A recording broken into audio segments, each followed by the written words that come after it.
Brian Daboll and the Giants are going to lose a lot of games this year.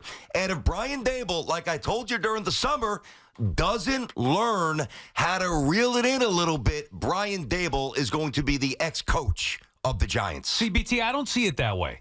I was saying that after week one, which was an embarrassing performance on all accounts, many levels, okay, that if that continued, then Shane and Daboll should be on the hot seat. That did not continue. Now, they found a different way to lose a game and aggravate everybody in a game that if that was played with a kicker, in all likelihood, they would have won the game. Now, there were issues, too. The defense couldn't stop anybody. I mean, yeah, the bend don't break is great, but you have to actually get off the damn field, and they couldn't do that. But this, to me, is not off the rails. This is not going, the Giants are going to lose every game this year. If you watch the game, the Giants were significantly better than what they were in week one. Now, obviously, the Commanders, whatever the damn name of the Washington football team is, they are not as good as Minnesota. So that's where you look at it and say, well, it was an ugly game. But still, the Giants themselves played better. They were competent offensively. They were able to move the football. You saw the legitimacy of the weapon that they have in Neighbors. Singletary ran the ball. So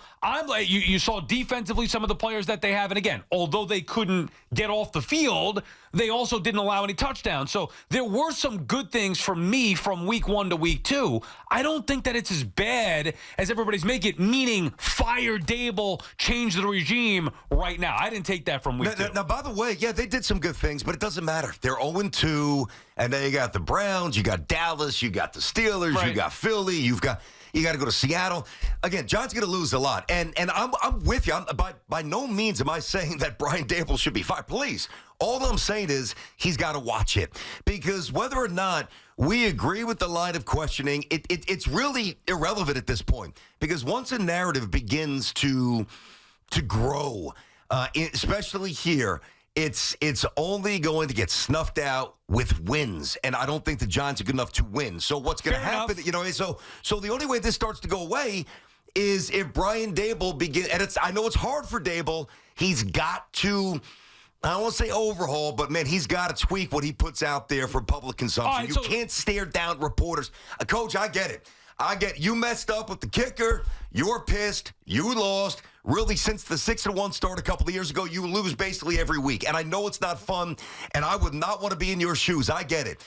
But it's big boy territory. This is New York City, all right? You are the coach of the Giants. You're not coaching Bama or coaching Georgia or coaching Notre Dame where you can stare people down and they're going to be afraid. They're going to be coming at you. They're going to come at you more. Right, but what an idiotic question. And I like Pat Leonard a lot. Really? I'm friends with him. Yeah. Idiotic? To ask if he's worried about his job after week two? Dude, he didn't do it. Well, let me ask you a question. And by the way, they were doing this week one. So, yeah, there's a witch hunt for Brian Daboll. No, really? Wait. So you think people want to get him fired? I think 1,000% the members of the media, and this is just me from the outside using some common sense. I think the members of the media don't like that Brian Daboll isn't buddy-buddy with everybody and is short with some of his answers. And the second that they get a little window to do something, create some drama, they're doing it. Now, again, I am friends with Pat Leonard. I think it was an idiotic question to bring up in week two. He brought it up last week about Daboll. Are you worried about your job? Are you worried about getting fired? Like, every week we're going to ask about this? Does Daboll have to remind everybody that he took a crap team to the postseason and won a game just a couple years ago? Man, you want to get on him yesterday. What are we getting on him for? You're going to say because of the kicker, right? Well, yeah, but you start with that. Okay, but Daboll answered it by saying he was good to go. Now, do we know the exact inner workings of what happened? Gano, who for some reason, like my biggest issue is having Gano on the roster because a kicker with injury issues like Gano's had for 2 years, just cut him and move on. Find somebody who could kick the ball and stay healthy. So that's one issue. But I'm assuming Daboll went to him and said, are you good to go? They watched him in warm-ups and felt like he was good to go. Otherwise, they wouldn't have had him. What do you think? Daboll wants to play the game without a kicker? So he got hurt, a different injury. Does one tie into the next? Who the hell knows? Probably. Okay, but we don't know. He chased down a kickoff. He blew out his hamstring. He gets hurt. What do you want the guy to do? Well, again, listen, Sal, that's why I'm saying whether it's fair or not, it's almost immaterial to the conversation. Now it's beginning, when it gets like this early, right? Now it's about the optics. And I know that the Giants very easily could have won on a lot of levels. They should have won. Neighbors I loved how he owned the drop. He was phenomenal. He's going to be great for a long time. Jones was pretty good. Yeah. Singletary outside of the fumble was really good. Like, the Giants did some good things. The Giants were ready to play. But whether or not the head coach was like, you're either right or you're wrong. And his calculation on Graham Gano was wrong. Okay. And then his post-game, again, I'm not trying to make this more than it was. It's not like he blistered Pat and dropped F-bombs and was like antagonistic. But the death stare, it's a bad look. And it's only gonna get worse. I told you, and I told everybody, there is one thing that can derail his tenure as coach of the Giants. And that's his personality. And 2 weeks into this year, it's already here. Now, undeniably here. Whether you like it, whether I like it, whether you defend it or him, or I defend it or him, it doesn't matter. The template is set. He's got some enemies now, and now he's got problems. Well, they got to win games. Well, but they're not going to.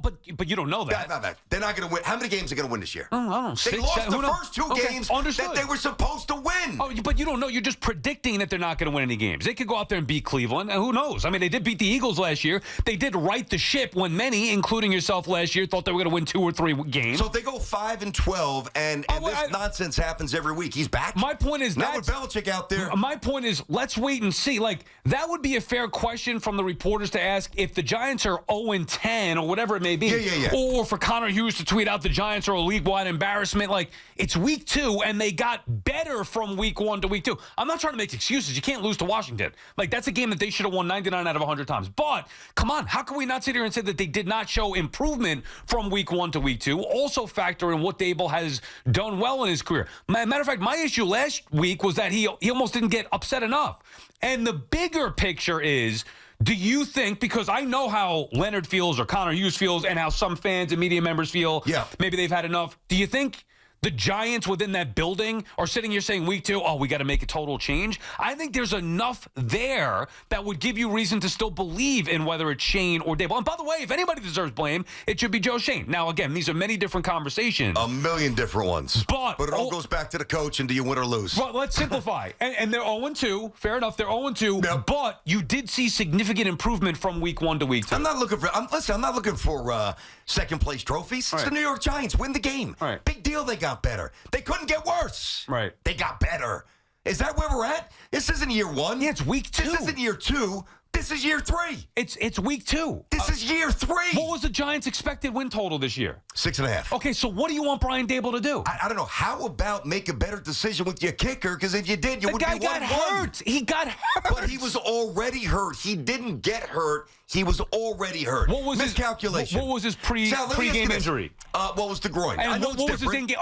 But that's a big deal. Wait, hold on. So I'm hearing 2 different things. And by the way, we'll get to the Jets later. When I get back from Nashville last night, I'm watching you Sundays with Sal. Right. And you're telling us on TV you did the Google search. It could be connected, the groin, the hamstring. Now you saying it's not the same thing? We don't know. Which one is it? We don't know. I know we don't know. All I did but we know that they made a mistake. Well, and he's the coach. No, we know that he got hurt. And by the way, that's not even just the sole reason why they lost. So, we can pile on that, sure. Yeah. But it's not the sole reason that they lost. If Neighbors catches that 4th down, the Giants win the game. And not only that, if they had the kicker, then different decisions would have been made in game. It's unfortunate. You can't play a game without a kicker, especially the Giants, because they're nowhere near good enough to win a game without a kicker, especially that game, a field goal game against the Washington football team. But the Giants did score 3 touchdowns, didn't allow one. And they showed significant improvement. I don't know what the injury is. All I know is people are piling on and holding on to that one little thing. What if Gano misses these kicks? What if that's the case?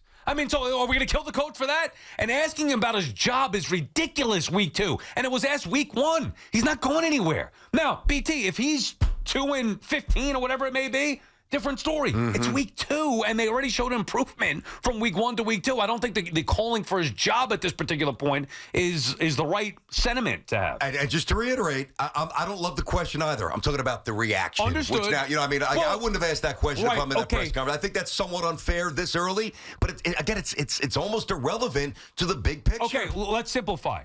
So you think ultimately Daboll will be judged on wins and losses, right? I think that's a massive part of it, obviously, but I also think that he's going to be judged on his personality and the optics of what he admits every week. It is what it is. Right. Well, Last year he was fighting with his DC. Right. He had issues with his OC.